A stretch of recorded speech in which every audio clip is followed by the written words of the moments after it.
চূড়ায় বসে ইবাদত করে। ঘরের মধ্যে আম্মা জান বৃদ্ধা মানুষ, মা সারা ঘরের মধ্যে কেউ নাই, ওই মা একা একা ঘরে আছেন।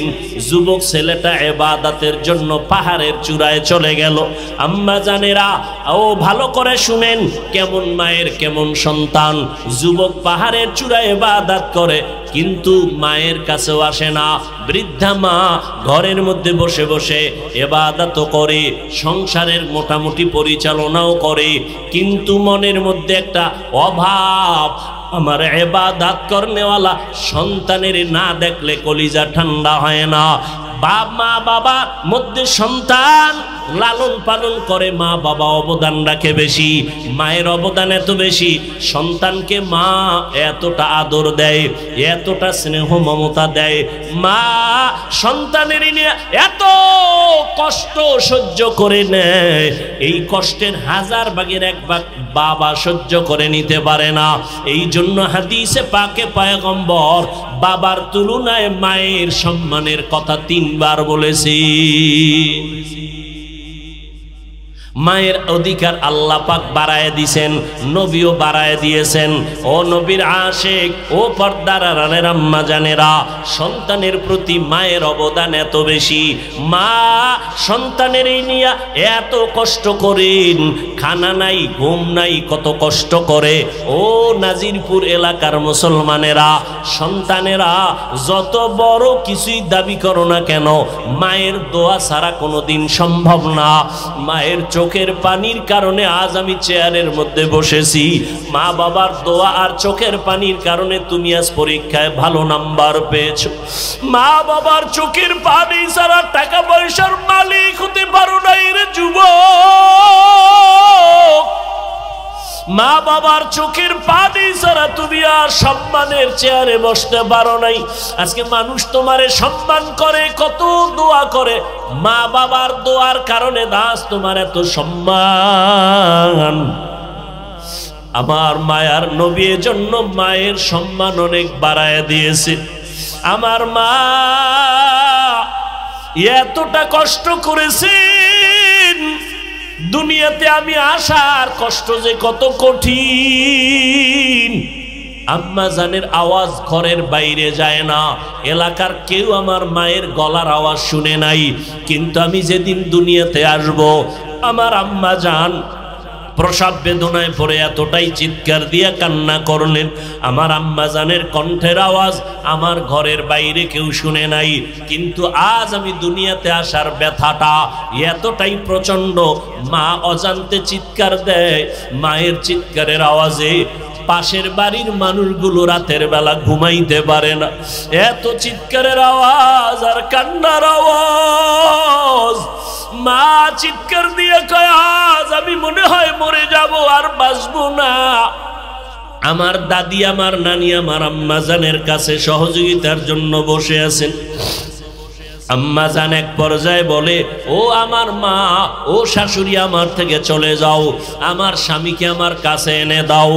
আমার মা আমার বাবাকে কাছে টেনে ঘর থেকে সবাইকে সরাইয়া হাতটা ধরিয়া আম্মা জান কাঁদেন আর বলেন, ও স্বামী আমার, দয়া করে আমাকে মাফ করে দাও।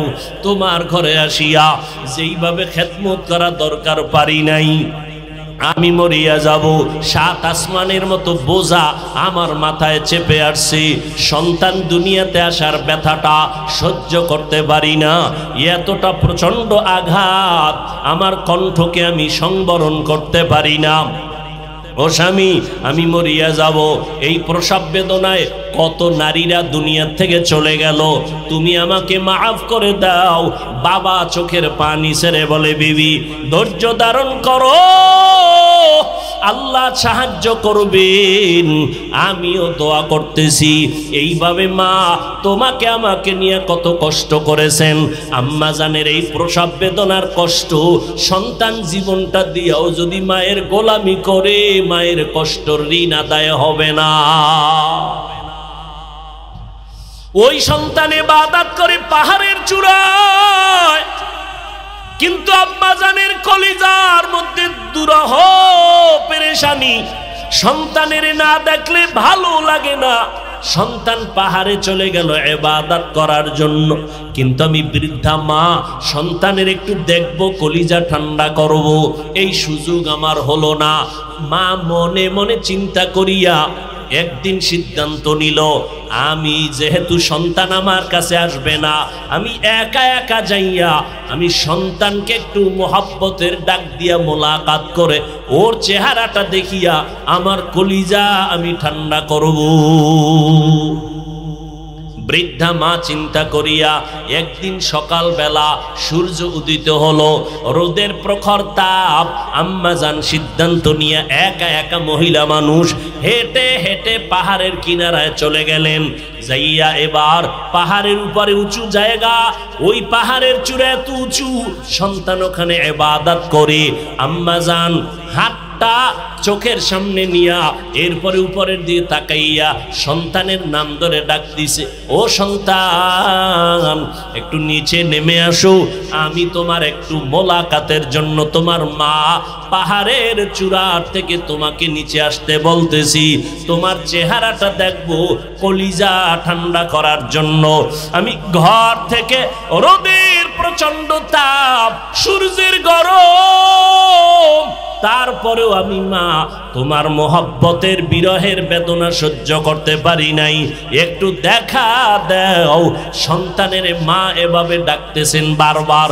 সন্তান পাহাড়ের চূড়ায় ছোট্ট ঘরের মধ্যে ইবাদতে নামাজে দাঁড়ানো, মা যে ডাকতেছে সন্তানের কানে আওয়াজ চলে গেছে। নামাজের মধ্যে দাঁড়াইয়া সন্তান মায়ের কণ্ঠ পাইয়া চিন্তায় পড়ে গেল, এখন আমি মাওলার সামনে দাঁড়াইয়া আমি আল্লাহর সাথে কথা বলতেছি, আমি সূরা কেরাত পড়তেছি, কোরআন তেলাওয়াত করতেছি, এখন কি আমি আল্লাহর ডাকের সাড়া দিব নাকি ডাক বাদ দিয়া মায়ের ডাকে পাহাড়ের নিচে চলে যাব? এই চিন্তা করিয়া সিদ্ধান্ত নিল, আমি আল্লাহর ইবাদত ছাড়বো না, মায়ের ডাকে সাড়া দিব না। আম্মাজান রৌদ্রের গরমে এতটা কষ্ট পাইয়া দীর্ঘ টাইম দাঁড়াইয়া এবার নিরুপায় হইয়া নিরাশ হইয়া আম্মাজান বাড়ির মধ্যে আবার চলে গেলেন, আর মনের মধ্যে একটু হালকা কষ্ট পাইলেন।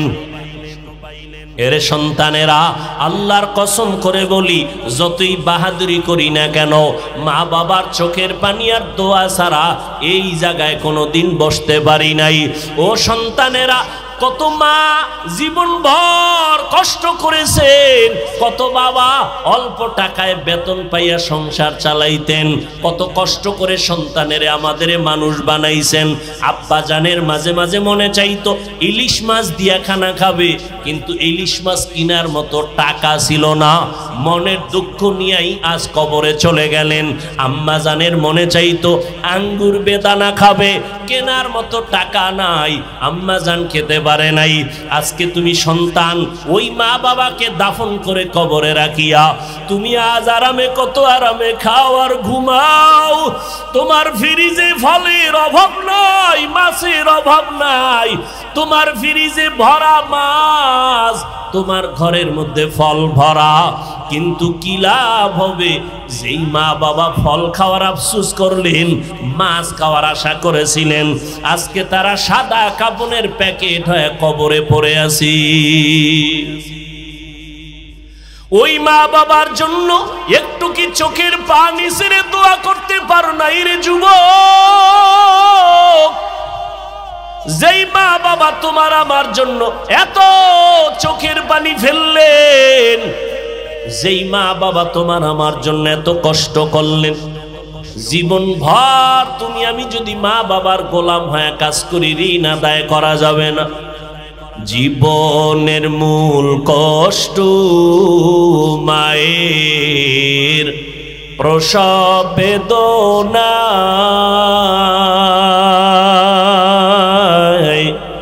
সাত আসমান সাত জমিন তখন মায়েরই মাথায়। জীবনের মূল কষ্ট মায়ের প্রসব বেদনা, সাত আসমান সাত জমিন তখন মায়েরই মাথায়। আমার সুন্দর মুখ দেখে মায়ের, আমার সুন্দর মুখ দেখে মায়ের ব্যথা যায় দে হাসাইয়া। ও আমার প্রাণের মা, মা গো মা, কোথায় গেলে মোরে ছাড়িয়া? জনম দুঃখী ইয়াতীম আমি, চায় না কেহ ফিরিয়া। এরে নবীর আশিক, ওই মা জীবন ভর এত কষ্ট করেছেন, মায়ের কষ্ট কোনোদিন ঋণ আদায় করা যায় না। আল্লাহর বান্দাকে মা ডাকলেন, পাহাড়ের চূড়ার থেকে সন্তান নেমে আসলো না। মা মনে কষ্ট পাইয়া বাসায় চলে গেল। কয়েকদিন পরে আবার অন্তরের মধ্যে তুফান। সন্তানের না দেখলে কলিজা ঠান্ডা হয় না। মা পাগলনির মতো চোখের পানি ছেড়ে কাঁদে, চোখে ঘুম নাই। আর একটা দিন দেখি আমার সন্তানের কাছে যাই, একটু সন্তানের চেহারাটা দেখতে পারিনি। মা বৃদ্ধা মানুষ, আবার সূর্যের গরমে রওয়ানা। হাঁটতে হাঁটতে গিয়া পাহাড়ের নিচে দাঁড়াইয়া রহমতের নবী হাদিস বর্ণনা করেন। আল্লাহর নবী বলেন, ও সাহাবায়ে কেরাম, ওই মহিলাটা সন্তানের পাগল হইয়া দ্বিতীয়বার আবার রওয়ানা। পাহাড়ের নিচে যাইয়া নবী নিজের হাত মোবারক ডান হাতটা কপালের উপরে রাইখা ইশারা দিয়া বলে, মহিলাটা এভাবে হাত রাইখা পাহাড়ের উপরে তাকাইয়া দ্বিতীয় দিন সন্তানটারে আবার ডাকলেন, বাবা সহ্য করতে পারি না, একবার একটু দেখা দাও। আমি মায়ের চোখে ঘুম নাই, আমি যতবার চেষ্টা করি ঘুমানোর আমার চোখে ঘুম আসে না। ও সন্তান, একটা বার নিচে নাইমা আসো। সন্তানকে মা ডাকতেছেন, আজও সন্তান নামাজের ভেতরে দাঁড়ানো। নবীজি হাদিসে বলতেছেন, ওই মহিলাটা বারবার কষ্ট করে ডাকতেছি, সন্তান নামাজে দাঁড়ায় আজও চিন্তায় পড়ে গেল, আমি কি নামাজটা সারিয়া মায়ের ডাকে সাড়া দিয়া নিচে নামবো, নাকি আমার মাওলার সাথে আমি নামাজেই মশগুল হয়ে যাব। এভাবে কয়েকবার চিন্তা করিয়া আবেদ যুবক সন্তান ইবাদতের মজায় মগ্ন হইয়া নামাজটা সারে নাই। মা আজও নিরুপায় হইয়া কষ্ট পায় বাড়ির দিকে রওয়ানা। চোখের পানি ছেড়ে কাঁদে, আর নিয়ত করেছে আর আমি সন্তানের ডাকতে আসব না। মনের কষ্ট নিয়ে মা বাসায় চলে গেলেন, কিন্তু মনেরে মানানো যায় না। যতই চেষ্টা করে মনকে আর থামানো যায় না। বিছানায় শুয়ে ঘুমানোর জন্য মায়ের চোখে ঘুম আসে না। নবীজি হাদিস বর্ণনা করেন, রহমতের নবী বলেন, ওই মহিলাটা আবার কান্না করে করে এবার ফাইনাল একটা সিদ্ধান্ত নিল, আজকে তৃতীয়বারের মতো আমি যাব পাহাড়ের কিনারায়, আমার কলিজার সন্তানটাকে আমি একবার শেষবারের মতো ডাকবো দেখার জন্য। কারণ ওই সন্তানের চিন্তায় না আমার খানা আছে না ঘুম আছে। মা পাগলের মতো আবার রওয়ানা। তৃতীয়বারের মতো সন্তান দৌড়ায় ওই পাহাড়ের চূড়ায় ইবাদত করে। মা বৃদ্ধা মানুষ কষ্ট করে করে জঙ্গলের কিনারা দিয়া পাহাড়ের কিনারায় গিয়া হাজির। আর সূর্যের গরমে এতটাই কষ্ট, ঘাম পড়তেছি। আম্মা জান পাহাড়ের সন্তানটারে ডাকতেছে, বাবা একটা বার আসো। দুইবার আসিয়া ফেরত গেলাম, আজকে ফিরাইয়া তুমি আমারে দিও না, একটু দেখা দাও। আমি তোমার চেহারাটা দেখলে আমার কলিজা ঠান্ডা হয়ে যাবে। সন্তান আজও নামাজের ভেতরে দাঁড়ানো, মা যে ডাকতেছে নামাজের মধ্যে বাপ সন্তান মায়ের ডাক শুনতেছি, কিন্তু চিন্তায় পড়ে গেল আমি কি নামাজ সারিয়া মায়ের ডাকে সাড়া দিব নাকি নামাজেই মশগুল হয়ে যাব। আল্লাহর বান্দা ইবাদতের মজা পাইয়া আজও সিদ্ধান্ত নিল নামাজ আমি ছাড়বো না, মায়ের ডাকেও সাড়া দিব না। মা তৃতীয়বারের মতো আজকেও সন্তানের সাড়া না পাইয়া এতটা কষ্ট নিয়ে চোখের পানি নিয়ে বিদায় হয়। আজকে একটা অন্তর থেকে মায়ের অজান্তে বরদোয়া নেমে আসে। মা এবার বিদায় বেলা কয়, ও আল্লাহ, আমার কলিজার ব্যথাটা সন্তানের বুঝাইতে পারলাম না। তোমার সন্তান ইবাদতে এত মজা পাইয়া আজ 3 বারের মতো আসলাম, সাড়া দিল না। ও আল্লাহ, মনে চায় বেশি বরদোয়া করি, তবে বেশি না। আজকে একটা কথা তোমার কাছে ফরিয়াদ করি, আল্লাহ, ওরে জেনাকারিনী একটা মহিলার চেহারা না দেখাইয়া ওরে মরণ দিবা না। মায়ের দোয়া আর সে আজিমে চলে গেছে। 3 দিন সন্তানের আশায় দেখা করতে সেও সন্তান দেখা দিল না। ইবাদত আল্লাহর জন্য পাগল। মা এবার বলেই ফেললেন, আল্লাহ, জেনাকারিনী মহিলার চেহারা না দেখাইয়া আমার সন্তানের মরণ দিও না। আমাদের কাছে এটা মারাত্মক কোনো বরদোয়া না, কিন্তু একজন খাঁটি আল্লাহর বান্দার জন্য কঠিন একটা মুসিবত। মা যদি বলতেন যে জিনা না করাইয়া কবরে নিও না, তো আরো কঠিন হয়ে যাইত। যদি বলতেন, ও আল্লাহ, জিনাকারিনী মহিলার সাথে জিনা করাইয়া কবরে নিও, মা বরদোয়া করতে দেরি আর সে আজিমে কবুল হইতে দেরি হয় না। কিন্তু মা এটা বলে নাই, হালকা ভাবে বলছে, আল্লাহ, আমার সন্তানের জিনাকারিনী মহিলার চেহারা না দেখাইয়া কবর দিও না, কারণ আমার সন্তান জীবনে কোনোদিন বেগানার দিকে তাকায় নাই, কোনোদিন বেপর্দা নারীর চেহারা দেখে নাই। একজন খাঁটি আল্লাহওয়ালার জন্য সব থেকে বড় এক মূল্যবান সম্পদ বেগানার থেকে নিজের নজরকে হেফাজতে রাখা। আমরা সাধারণ মনে করি, কিন্তু আল্লাহর কাছে এটার দাম অনেক বেশি। একজন নারী বেগানা পুরুষ থেকে নজরকে বাঁচাইয়া রাখা জীবনের বড় মূল্যবান একটা সম্পদ। একজন পুরুষ বেগানা নারীর চেহারা থেকে নিজের নজরকে বাঁচাইয়া রাখা মূল্যবান একটা সম্পদ। মা বরদোয়া করে ফেললেন, হে মালিক, আমার সন্তানটাকে জিনাকারিনী মহিলার চেহারা না দেখাইয়া কবর দিও না। মায়ের বরদোয়া কবুল হবে না? হবে না? হইয়াই গেছে। এদিকে কারবার শুরু। মা তো চলে গেছেন কষ্ট পাইয়া, চোখের পানি ছেড়ে। এদিকে কারবার শুরু হয়ে গেছে। কি? ওই পুরা এলাকার ভেতরে বনি ইসরাইলরা ঘটনার সুনাম গাইতেছে। আরে আমগো পাহাড়ের চূড়ায় একজন যুবক এত বেশি ইবাদত করে, জীবনে কোনদিন কোন বেগানা নারীর চেহারা দেখে নাই, বেপর্দা হয় নাই, আল্লাহর পেয়ারা বান্দা। ওই এলাকায় এক সুন্দরী মেয়ে ছিল, চরিত্রহীন। ওই মেয়েটা কয়, এই তোমরা এত গুণগান যার গাও, আসলেই কি এমন সে কোনো নারীর দিকে তাকায় না? কয় না।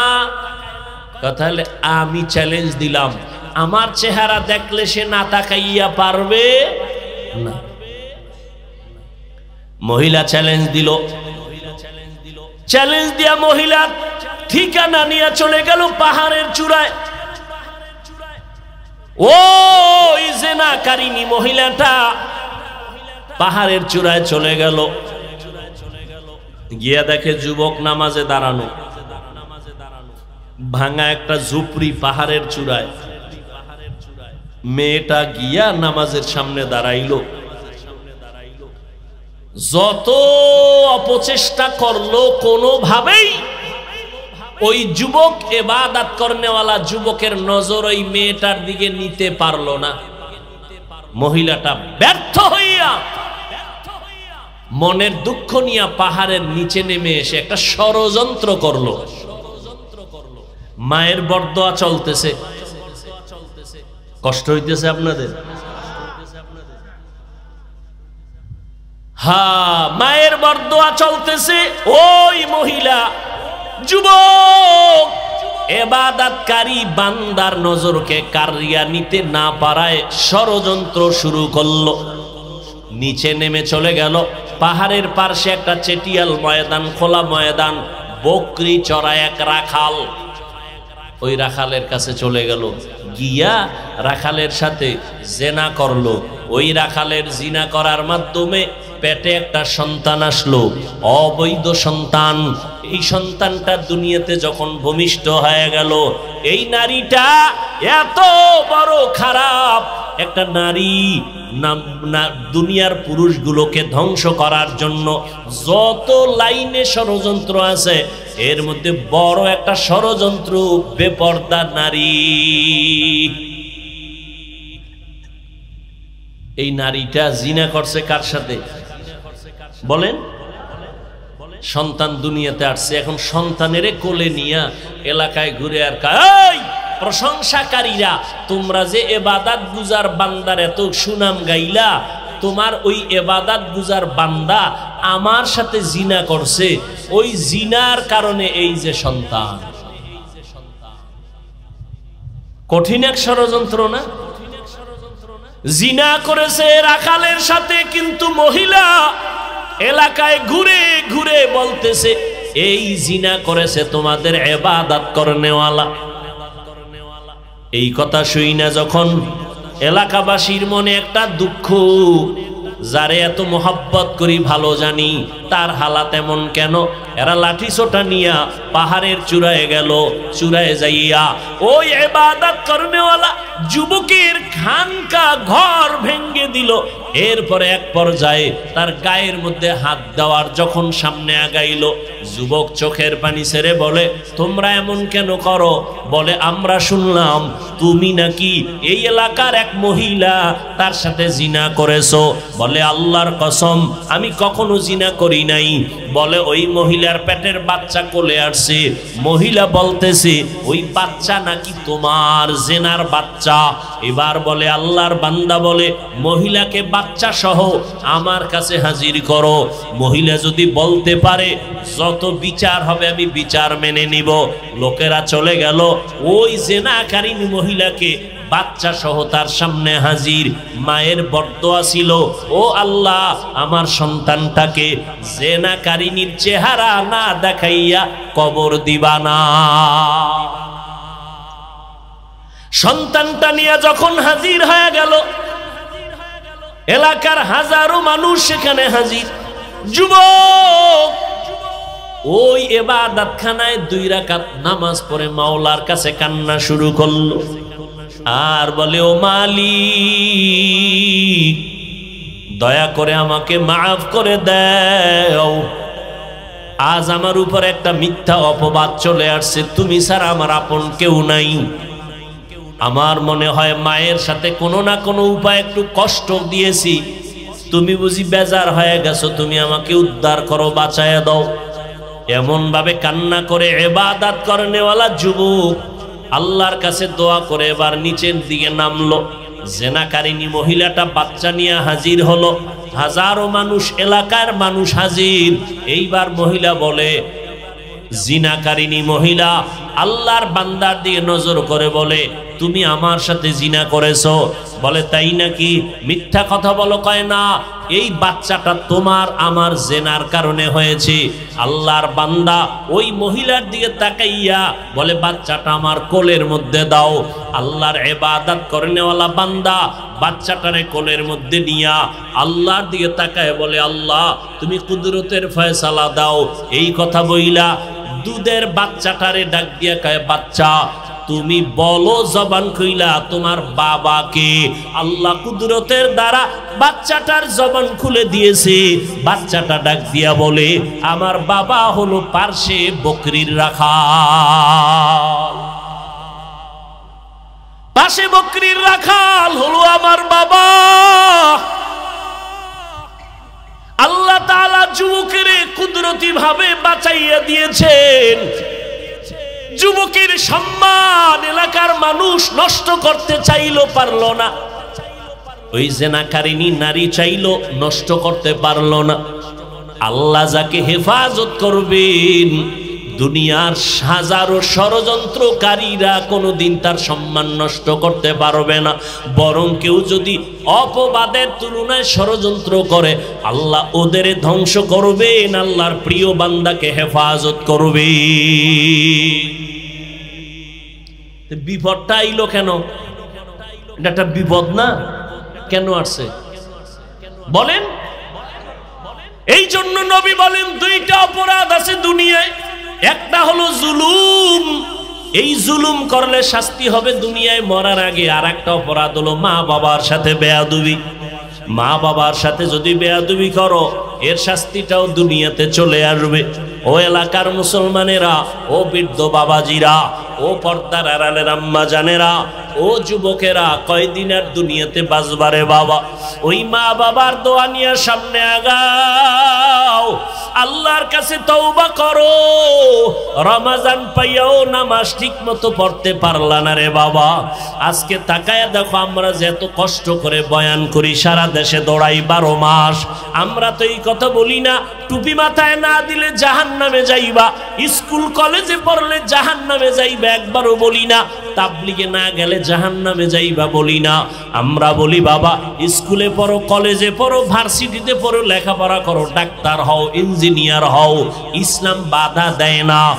কিন্তু বান্দা খবরদার, আমার আল্লাহকে ভুলিয়া যাইও না। নামাজ পড়ো, মা বাবার খেদমত করো। ও যুবকেরা, তোমার মতো কত যুবক স্কুল কলেজে পড়িয়াও 5 বেলার নামাজ পড়ে আছে না নাই? তোমার অন্তরকে জিজ্ঞাসা করো, তুমি কেন পারবা না রে বাবা? ও যুবক, তোমার মতো কত যুবক র্যাব, আর্মি, পুলিশ, বিডিআরের চাকরি করে, নামাজ ছাড়ে না, তুমি কেন পারবা না রে বাবা? তোমার মতো যুবক নদীর মধ্যে মাছ ধরে, নামাজ ছাড়ে না, তুমি কেন পারবা না?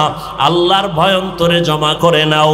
আমার কবরে আমি যাব, তোমার কবরে তুমি যাইবা, আমার জবাব আমি দিব, তোমার জবাব তুমি দিবা।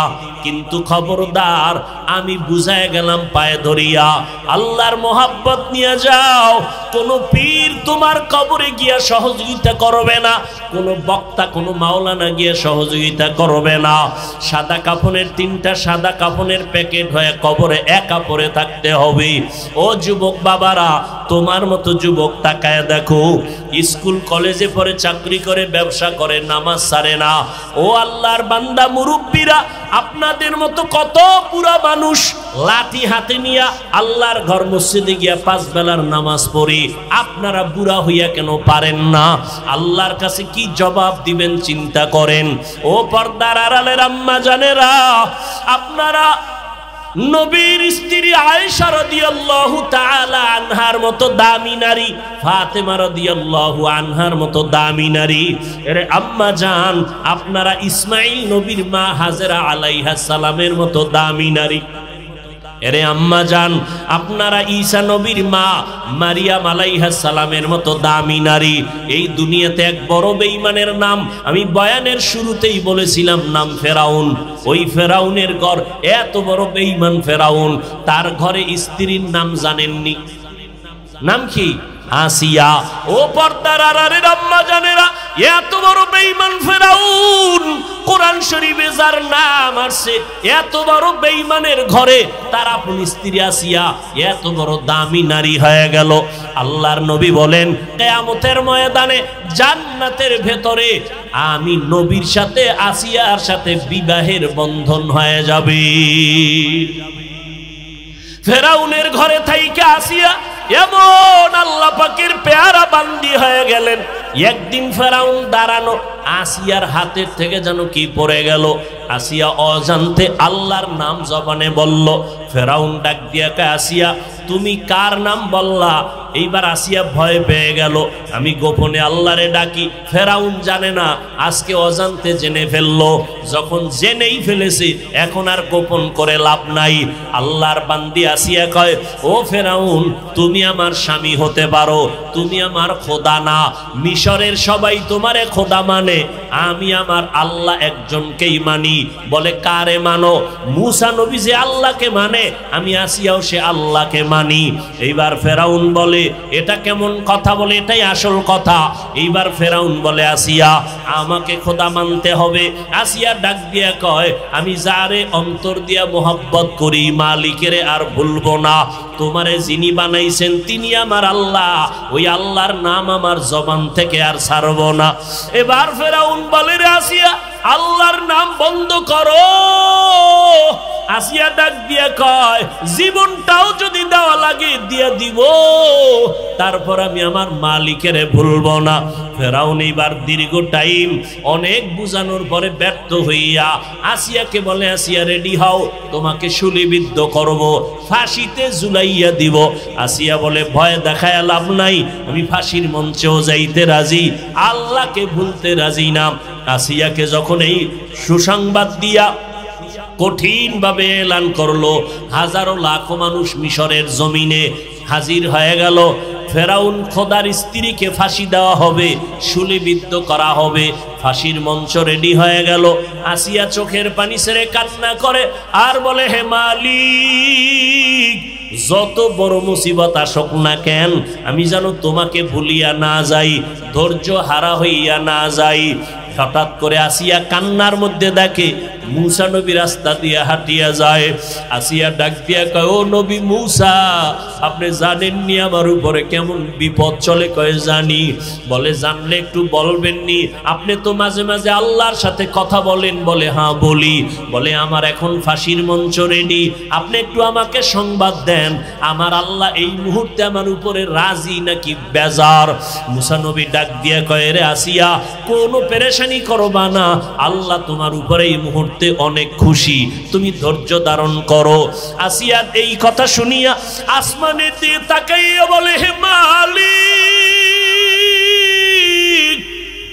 আজ আবার ফাঁসি হয়ে যাবে, তোমার কাছে আমার একটা দাবি হলো। ক্বালাত রব্বি বিনিলি ইনদা বাইতিকাল মুহাররম। ও আল্লাহ, ইন্দাকা বাইতান ফিল জান্নাহ। ও দয়ার মালিক, আমি আসিয়াকে এত বড় খোদা ফেরাউন দাবিদার, তার ঘরে থাইকে একটা আরামের বিছানা পাই নাই, আমার এত সুন্দর রাজকীয় খানা দানা, তার বড় খানা পাই নাই। এই ফেরাউন তোমারে আল্লাহ বলিয়া ডাকার কারণে কত কষ্ট দিল, খানা দিল না, ঘুমের বিছানা দিল না, আজ আমাকে ফাঁসি পর্যন্ত দিবে, আমার শুলিবিদ্ধ করবে। ও আল্লাহ, আমি দুনিয়াতে একজন খোদার ঘরে থাইকেও শান্তি পাই নাই, ভালো বিছানা পাই নাই, আজ আমি তোমার কাছে আবদার করি, ও আল্লাহ, তোমার পাশে একটা জান্নাতে আমার ঘর বানাইয়া দাও। আল্লাহর বান্দি আসিয়া এই কথা বলে চিৎকার দিয়া কান্না করেন। আপনারা আসিয়ার মতো দামি এক নারী, ও যুবক, আল্লাহর কাছে চোখের পানি ছেড়ে দোয়া করো, জীবনে তো গুনাহ কম করলাম না, আজকে এত বয়ান চোখে পানি নাই, মোনাজাতে চোখে পানি আসে না। আবার কত আল্লাহর বান্দা চোখের পানি ছেড়ে কান্না করে। এই ময়দানে এমন আল্লাহর বান্দা আছেন, অনেকের মা নাই, অনেকের বাবাও দুনিয়াতে নাই। ও যুবক বাবারা, ওই মা বাবার দোয়া কত যে জীবনের বড় সম্পদ। মা বাবার দোয়া নিয়ে সামনে আগাও। ও পর্দার আড়ালের আম্মা জানেরা, সন্তানকে কলিজা দিয়া দোয়া করবেন, সন্তানটাকে আদর্শ ডাক্তার বানায় যাবেন, সন্তানটাকে আদর্শ ইঞ্জিনিয়ার বানায় যাবেন। আপনার আদর্শ দিয়া সন্তান আদর্শওয়ালা হবে, আপনার আদবের আদর্শ দিয়া সন্তান আদবওয়ালা হবে, আপনার ব্যবহার ব্যবহার দিয়া সন্তান ভালো ব্যবহার বলা হয়ে যাবে। ও যুবকেরা, যাদের মা নাই, যাদের বাবা নাই, কবরের কিনারায় যাইয়া চোখের পানি ছেড়ে দোয়া করিও। ওই মা বাবার জীবনের গুনার জন্য আল্লাহর কাছে চোখের পানি ছেড়ে দোয়া করো। আল্লাহর কাছে দোয়াটা করতে দেরি, কবুল হতে দেরি হবে না। যাদের মা বাবা নাই, চোখের পানি ছেড়ে দোয়া করো, কবর জিয়ারত করো। ওই সন্তানেরা ঈদের দিন কত সন্তানেরা মা বাবা নিয়ে কত আনন্দ করলো, আর যার বাবা নাই, মা নাই, অনেক আনন্দের ভিতরেও দুঃখ ভরা অন্তরে কেমন যেন নিঃশ্বাস। সব পাইলাম, বাবাকে আমার কাছে পাইলাম না, সবাইরে কাছে পাইলাম, মাকে কাছে পাইলাম না। ও মা হারা বাবা হারা সন্তান, ওই মা বাবার জন্য চোখের পানি ছেড়ে দোয়া করো। আর যার মা বাবা বেঁচে আছে, ও বাবারা, ওই মা বাবা বেঁচে থাকলে এখন গিয়া দোয়া চাইও। মাকে বলিও, মা, বয়ানের মধ্যে বসিয়া দেখলাম কত আল্লাহর বান্দা কান্না করে তওবা করলো, নামাজের জন্য চোখের পানি ছাড়লো, আমার চোখে কেন পানি আসে নাই? আল্লাহ বুঝি গুনার কারণে বেজার হয়ে গেছে। মা, তুমি আমার মাথায় হাত দিয়া দোয়া করিয়া দাও। তুমি যদি দোয়া করো, আমার মাওলা তোমাকে কবুল করবেন। মা যদি মাথায় হাত দিয়া দোয়া করে বলে, হে মালিক, আমার সন্তানের তুমি কবুল করিয়া নাও, আমার সন্তানের কি তুমি হেদায়েতের সম্পদ দিয়া কবুল করে নাও, সাথে সাথে আরশে আজিমে দোয়াটা চলিয়া যাবে। ও আল্লাহর বান্দারা, ও কলিজার যুবক বাবারা, হেদায়েতের মালিক আমার আল্লাহ, এখনো সময় আছে, তওবা করে নাও। মনে মনে আল্লাহকে ডাকো আর বলো, হে আল্লাহ, মরিয়া গেলে যাব, আর নামাজ ছাড়বো না, বেপরদায় চলবো না, মা বাবাকে কষ্ট দিব না, নবীর তরিকার বাহিরে চলবো না, ওলামায়ে কেরামের পরামর্শ নিয়া নবীর সুন্নাত অনুযায়ী চলবো। তওবা সবার কপালে নসিব হবে না, আল্লাহ যাকে কবুল করবেন সেই তওবার দরজায় ফিরে আসতে পারবে। ও পর্দার আড়ালের আম্মা জানেরা, আপনারাও তওবা করেন, আর জীবনে নামাজ ছাড়বেন না, বেপরদায় চলবেন না, মা বাবার জন্য দোয়া করবেন, মা বাবার দোয়া নিয়ে চলবেন, যারা নাই তাদের জন্য কোরআন পড়ে দোয়া করবেন, আর স্বামীর মাল হেফাজত করবেন, স্বামীর খেদমতের জন্য নিজেকে নিয়োজিত রাখবেন, সন্তানগুলোকে আদর্শ মানুষ বানাবেন, কোরআন পড়াইয়া ডাক্তারি পড়াবেন, কোরআন পড়াইয়া ইঞ্জিনিয়ারিং পড়াবেন।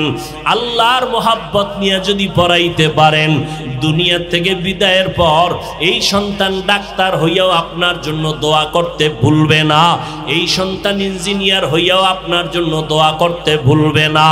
ও আল্লাহর বান্দিরা, ও বৃদ্ধ বাবাজিরা, ও যুবকেরা, তওবা করার মতো যদি অন্তর তৈরি হয়, মুনাফিকি দুর্বলতা যদি অন্তরে না থাকে, যাদের অন্তরে তওবার নিয়ত আছে, আর নামাজ ছাড়বো না, বেপরদায় চলবো না, মা বাবারে কষ্ট দিব না, নবীজির তরিকা মেনে উলামায়ে কেরামের পরামর্শ নিয়ে চলবো, তওবা করার মতো যদি পাক্কা নিয়ত কারো অন্তরে থাকে, দুটো হাত আমার আল্লাহকে দেখাইয়া দেই। আয় আল্লাহ, আমাদের তওবা কবুল করে নেন। আয় আল্লাহ, আমাদের জীবনের গুনাহ মাফ করে দেন। আয় আল্লাহ, আমরা যারা হাত তুলেছি, কাউকে খালি ফিরাইয়া দিয়েন না।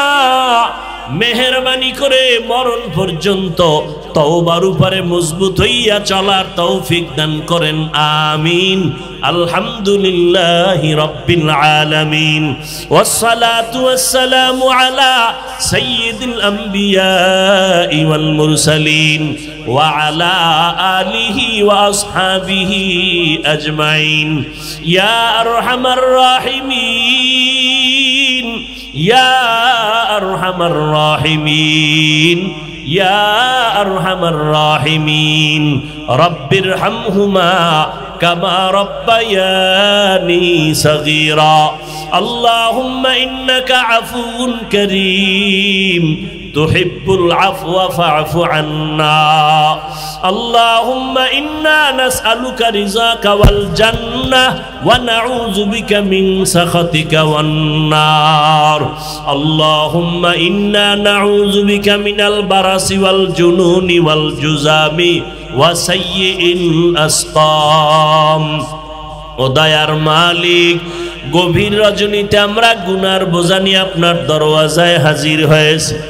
কত উলামায়ে কেরামরা হাত তুলেছেন, কত সাদা দাড়িওয়ালা মুরব্বীরা হাজী সাহেবরা হাত তুলেছেন, কত ব্যবসায়ী, কত চাকরিজীবী, কলিজার টুকরা, কত যুবক, কত ছাত্র ভাই, পর্দার আড়ালে কত মা বোনেরা হাত তুলেছেন।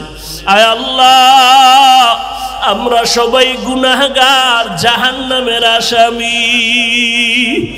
দুনিয়াতে যেদিন আসছিলাম কত পবিত্র, মা বাবা কত আনন্দ করেছিলেন, আজ গুনার কারণে জীবনটারে নাপাক করে ফেলেছি। চোখ দুইটা বন্ধ করে দেখি, আমার গুনার কারণে আমার হাত দুইটা নাপাক, আমার জিহ্বা নাপাক, আমার অন্তর নাপাক। গুনাহের কারণে আমার চক্ষু নাপাক। ও আল্লাহ, গুনাহ নিয়ে কবরে যেতে চাই না। দুনিয়াতে সূর্যের গরম সহ্য করতে পারি না, গুনাহ নিয়ে কবরে গেলে জাহান্নামের আগুন কেমনে সহ্য করব? দুনিয়াতে মশার কামড় সহ্য করতে পারি না, গুনাহ নিয়ে কবরে গেলে দুই পার্শ্বের মাটির চাপ কেমনে সহ্য করব রে আল্লাহ। আপনার দরওয়াজায় ফিরে আসছি, তওবার নিয়ত করেছি, আর গুনাহ করব না। আয় আল্লাহ, গুনার কারণে দিলটা এত শক্ত, চোখে পানিও নাই। আয় আল্লাহ, দিলটা নরম বানায় দেন, দিলটা নরম বানায় দেন। কান্নাওয়ালা চক্ষু দান করেন আল্লাহ, কান্নাওয়ালা চক্ষু দান করেন আল্লাহ, কান্নাওয়ালা চক্ষু দান করেন আল্লাহ। জিকিরওয়ালা জিহ্বা দান করেন আল্লাহ, আখিরাতের ফিকিরওয়ালা কলব দান করেন আল্লাহ। ও দয়ার মালিক, জাহান্নামের আগুন থেকে নাজাত চাই, মেহেরবানি করে আমাদের জীবনের সকলের সমস্ত গুনাহ মাফ করে দেন। আয় আল্লাহ, মাহফিল কবুল করে নেন, আয়োজনকারীদের কবুল করে নেন, দান সদকা সহযোগিতা যারা করেছেন কবুল করে নেন। আয় আল্লাহ, এলাকার ঘরে ঘরে শান্তি দান করেন। আয় আল্লাহ, সারা দুনিয়াবাসীকে মাফ করে দেন। আয় আল্লাহ, ফিলিস্তিনের জমিনে মুসলমানের কান্নার আওয়াজ, আমরা আরামে খাই আর ঘুমাই, আমরা রোজা রাখলাম, ইফতারি করলাম, সাহারি খাইলাম। ফিলিস্তিনের মুসলমান, চেচনিয়া, বসনিয়া, সোমালিয়ার মুসলমান, কাশ্মীরের মুসলমান কত কষ্টে জীবন কাটায়, ওদের ইফতারি নাই, সাহারি নাই। ওই জালেম ইসরাইলেরা কত জুলুম করেছে, আপনি ছাড়া আমাদের আর কেউ নাই রে আল্লাহ। ফিলিস্তিনের মাজলুম মুসলমান সহ সমস্ত মাজলুমদের উপরে রহমতের চাদর বিছায়া দেন আল্লাহ। ইসরাইলের জালেম সহ সমস্ত জালেমদের দমন করে দেন আল্লাহ, জুলুম থেকে হেফাজত করেন আল্লাহ। বাংলাদেশ শান্তির দেশ বানায়া দেন, প্রশাসনিকভাবে যারা কাজ করে দিনদার বানায়া দেন, জনপ্রতিনিধি